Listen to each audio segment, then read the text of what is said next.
বাংলাদেশের ৩ নারী নেত্রী প্রথমবারের মতো এমপি নির্বাচিত হয়ে নতুন মন্ত্রিসভায় সরাসরি দায়িত্ব পেয়েছেন, তা এখন দেশের রাজনীতিতে এক বড় দিগন্ত। সদ্যগঠিত ৫০ সদস্যের মন্ত্রিসভায় এই ৩ নতুন নারী নেত্রী কে কোন মন্ত্রণালয়ের দায়িত্ব পেয়েছেন তা এখন আগ্রহের বিষয়। বাংলাদেশের নতুন মন্ত্রিসভায় সরাসরি দায়িত্ব পাওয়া ৩ নারী নেত্রীরা হলেন শামা ওবায়দ ইসলাম, আফরোজা খানম রিতা ও ব্যারিস্টার ফারজানা শারমিন পুতুল। এই ৩ নারী নেত্রী মঙ্গলবার বিকেলে বঙ্গভবনে শপথ গ্রহণের মাধ্যমে দেশ পরিচালনায় নতুন দৃষ্টান্ত স্থাপন করেছেন। স্যান্ডেলিনা সো, রূপচর্চায় আভিজাত্য। পর্যটন, পররাষ্ট্র এবং নারী ও শিশু বিষয়ক মন্ত্রণালয়ের দায়িত্ব পেয়েছেন এই ৩ নারী নেত্রী।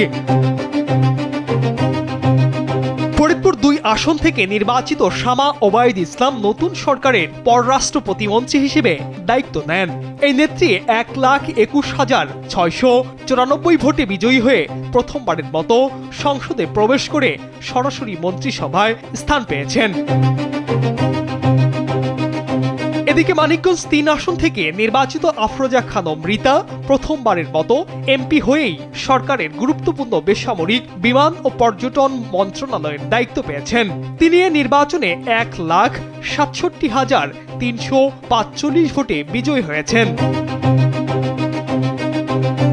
অন্যদিকে নাটোর ১ আসন থেকে নির্বাচিত ব্যারিস্টার ফারজানা শারমিন পুতুল মহিলা ও শিশু বিষয়ক এবং সমাজ কল্যাণ মন্ত্রণালয়ের প্রতিমন্ত্রী হিসেবে দায়িত্ব পেয়েছেন।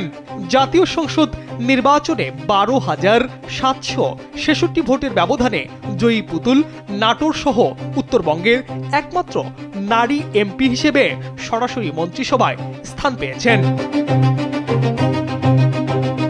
বিশ্লেষকরা বলছেন, প্রথমবার এমপি হয়েই এই ৩ নারী নেত্রী সরাসরি মন্ত্রিসভায় দায়িত্ব পাওয়ায় সরকারের নীতি নির্ধারণ ও বাস্তবায়নের নতুন উদ্যম, সততা ও দক্ষতার আশা জাগে। পর্যটন, পররাষ্ট্র ও সামাজিক উন্নয়ন খাতগুলোতে তাদের নেতৃত্ব দেশের যত নতুন চ্যালেঞ্জ মোকাবেলায় গুরুত্বপূর্ণ ভূমিকা রাখবে। নাঈম ইসলাম, কালবেলা।